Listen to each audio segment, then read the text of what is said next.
Muito bem, olá para você que acompanha as redes sociais do Diário do Iguaçu. Nós estamos iniciando mais um Talk in DI e hoje a gente vai falar sobre urologia, uma área, uma especialidade que evoluiu bastante aí nos últimos anos, tanto em tecnologia quanto em prevenção e qualidade de vida. E para falar sobre esse assunto, eu recebo aqui no estúdio o... peraí, deixa eu fazer de volta, eu pulei aqui no negócio, desculpa.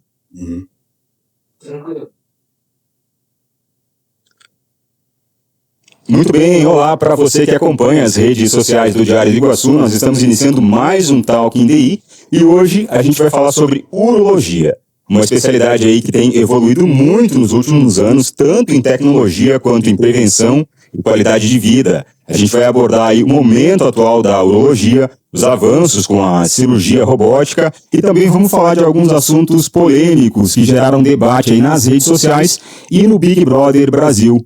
O Talk in DI recebe agora o médico urologista Leandro Viesili. Seja bem-vindo, doutor. Olá, Fernando. Obrigado pelo convite. Obrigado pelo Diário do Iguaçu, programa Talk in DI, e poder participar aqui e tirar as dúvidas e esclarecer os questionamentos. Na sua trajetória como urologista, o que mais mudou na forma de tratar o paciente nos últimos anos? Bom, Fernando, eu estou aqui em Chapecó já há 20 anos, então muita coisa mudou realmente. No início, por exemplo, para vocês terem uma ideia, cirurgias de cálculo renal ainda eram feitas cirurgias com corte, né? A gente fazia uma lombotomia, aquela incisão na região aqui, para retirar os cálculos renais. Então era uma coisa relativamente frequente. Hoje a gente não faz mais isso. Então cálculos renais são acessados por via endoscópica, né? Então com um aparelho muito fininho, chamado ureteroscópio flexível, a gente faz a introdução do aparelho pela uretra, sobe ali no ureter, chega no rim e pulveriza os cálculos dentro do rim com um lipotritor a laser, com uma fibra de laser. Então, eu ia te perguntar, inclusive, quais são os principais avanços da área nos últimos anos? Então, o tratamento dos cálculos renais, por exemplo, é uma área que mudou muito nesses últimos anos, né? Então, tanto com a miniaturização dos equipamentos, então cada vez mais finos, com a fibra ótica, hoje a gente consegue aparelhos super delicados e que realmente não causam mais trauma no paciente, não precisa mais fazer a incisão, a gente resolve tudo por via endoscópica ou então com um pequeno furinho na região lombar para resolver, por exemplo, a questão dos cálculos urinários. Quais as doenças urológicas que mais preocupam atualmente? Então, o urologista trata de toda a saúde urinária e da saúde sexual do homem.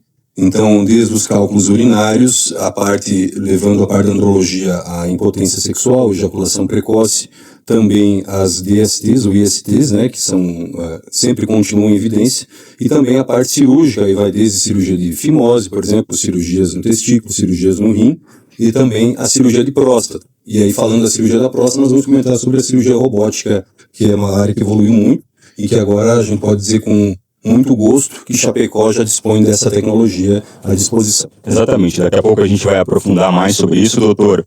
Com relação a comportamento, o homem ele tem procurado o urologista mais cedo ou ainda está com aquele hábito de chegar tardiamente já com a doença avançada?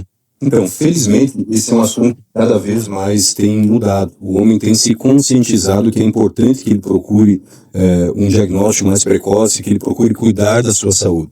Então, graças a campanhas, por exemplo, como o Novembro Azul, que começaram já há mais de 20 anos também, levando à conscientização do homem. E não é só o exame da próstata. Então, a gente fala, por exemplo, o cuidado com a parte da ereção, então o cuidado da saúde sexual também. Tem toda essa parte do cuidado urinário. Então, o homem, quando começa a envelhecer, tem uma certa dificuldade, vai aumentando a dificuldade para urinar, o crescimento benigno da próstata, e também a prevenção e o tratamento do câncer de próstata especificamente. Bom, antes da gente entrar nesse assunto, vamos relembrar a fala, então, que gerou polêmica, gerou discussão. Nós separamos aí um trecho do participante do Big Brother Brasil 2026, Juliano Foz. Ele fez um comentário lá que ele costuma praticar um hábito de urinar sentado. Vamos assistir o vídeo e aí, na sequência, o doutor vai fazer um comentário para ver se isso faz sentido ou não. Tem um ano que eu tô mijando sentado, mano. Sério? Eu sempre mijei de pé, mas depois que eu comecei... Mas não em lugar público, né? Em lugar público tem como. Mas em casa, mano, os caras... Alguém me falou alguma vez que tem um câncer de acho que é de próstata que o homem desenvolve, porque a gente força um músculo toda vez que a gente vai fazer xixi de pé. E quando nós tá sentado, é mais relaxante, tá ligado? É suave, você só... Juro, mano. Testa, suave. Só testa. E eu vou ter que começar também por causa da minha filha, né, mano? Tipo... Como assim? porque daqui a um tempo minha filha vai mijar lá em casa no mesmo vaso que eu, entendeu? Sim. Pois bem, doutor Leandro, depois desse vídeo aí, então, que rodou o Brasil e gerou debate, eu te pergunto, faz algum sentido o comentário desse rapaz que, inclusive, é aqui do oeste de Santa Catarina, ali de Pinhalzinho? Bom, eu confesso que eu não acompanho Big Brother, mas realmente com relação ao vídeo, não faz muito sentido não, tá? Porque a presença de uma infecção urinária, por exemplo, esvaziar bem ou não esvaziar bem a bexiga não tem a ver com a posição que a pessoa urina, tá? Existem pessoas que têm um certo constrangimento de urinar em público, sim, por formação, pela forma como é criado, por tudo isso, e preferem urinar sentados. Quanto a urinar sentado em casa, muitas vezes é exigência da companheira para que não tenha a higiene prejudicada no banheiro e tal. Mas eu acredito que se a pessoa gosta de urinar em pé e depois que ela terminar o seu ato ela fizer uma higiene ali no vaso e tal, também não vai ter problema nenhum, né? Por uma pauta de higiene mesmo, claro, porque como o senhor disse aí, não tem nenhuma relação na prevenção de doença, alguma coisa assim, é opção. A pessoa quer sentar, quer em pé, enfim. Com relação a aumentar o risco de infecções, doenças da próstata, infecção urinária, não tem relação. Bom, de qualquer forma, a prevenção ainda é o maior desafio da urologia? Exato. Em doenças, por exemplo, como o câncer de próstata, que é o alvo do Novembro Azul, só para citar esse exemplo, a gente fala que o diagnóstico precoce é a melhor arma que a gente tem como tratamento para a doença. Porque o câncer, quando diagnosticado numa fase inicial, mais de 95% dos cânceres de próstata têm cura, são possíveis de cura. Agora, se eu, de repente, descubro um câncer no estágio mais avançado, no estágio que ele já não está mais restrito à próstata, por exemplo, já está fora da próstata, então nos ossos ou nos gânglios, a possibilidade de tratamento já é muito menor. Há que se considerar que hoje, uma das áreas que teve maior avanço na oncologia clínica foi justamente de novas drogas para o tratamento do câncer de próstata metastático, que é o câncer de próstata fora da próstata. Porém, a melhor arma que nós temos hoje disponível é o diagnóstico precoce. Vamos falar um pouco de novas tecnologias, de cirurgia robótica. A cirurgia robótica, inclusive, ela vem ganhando bastante espaço na urologia. Em quais procedimentos ela é mais utilizada?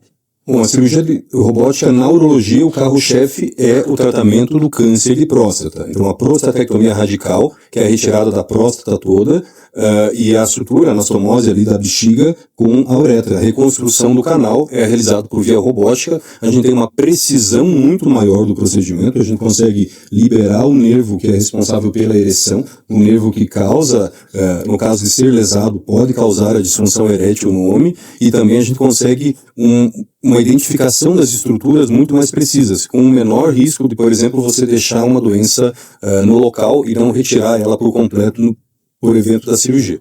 Enfim, a tecnologia auxiliando esse processo, o senhor trouxe inclusive uma pinça, né, que é utilizada por um dos robôs, pode explicar um pouquinho sobre isso? Isso aqui é uma pinça robótica, no caso, esse é um porta-agulha robótico que nós utilizamos na cirurgia. Então, em cada cirurgia, o robô tem 5 braços, um braço é a ótica do robô e os outros 4 braços são as pinças. Então, geralmente, o cirurgião... A pinça é para cortar ou para segurar? Essa pinça aqui, no caso, é um porta-agulha, serve para segurar a agulha, no caso do momento que eu vou fazer o ponto... A suturação, entendi. Então, para cada momento da cirurgia, existe um instrumento adequado, que pode ser uma pinça, pode ser uma tesoura, ou no caso desse momento aqui, que é a parte final da cirurgia, que eu faço os pontos ali para unir as estruturas, se utiliza o porta-agulhas. Mas o que a gente quer mostrar é que a precisão e o movimento que a gente consegue fazer com a pinça ou com o instrumento robótico é muito maior. Eu consigo fazer essa movimentação aqui, que é semelhante ao movimento da mão humana, que eu não consigo fazer com o instrumento normal. Porque o instrumento normal, uma pinça normal, um porta-agulhas normal,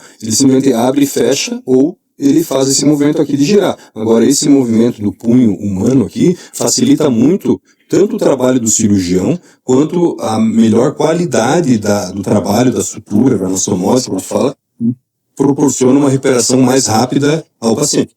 E isso fica acoplado lá no robô, é isso? E aí existem outros braços com outras funções? Exatamente.